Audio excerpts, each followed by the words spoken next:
2008 ఒక బ్లాక్ ఇయర్గా ఎందుకు మారింది? తాజ్ హోటల్లో బాంబ్ బ్లాస్ట్, శివాజీ మహారాజ్ స్టేషన్లో ఫైరింగ్, హాస్పిటల్స్ ఇంకా కాఫేస్ అన్నిట్లలో బాంబులు, ముంబై మొత్తం వణికిపోయింది. This is the day 2 of flashback India 1 minute 1 year. 26/11/2008 అసలు ఆ రోజు ఏం జరిగింది? లష్కర్ ఏ తైబాకు సంబంధించిన 10 మంది ఉగ్రవాదులు సీ రూట్ ద్వారా ఇండియాలోకి ఎంటర్ అయి ముంబైని అటాక్ చేశారు.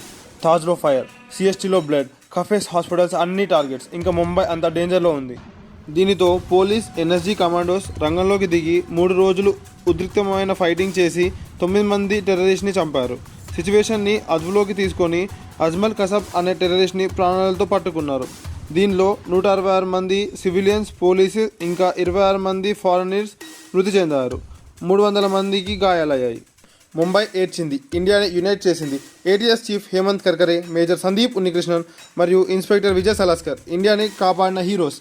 ముంబై అటాక్ అనేది ఒక రిమైండర్, ఇండియా కష్టాల్లో పడవచ్చు కానీ ఎప్పటికీ ఎవరికీ తలంచదు అని నిరూపించే సంఘటన అది. 26/11/2008 అదొక మరుపురాని సంఘటన.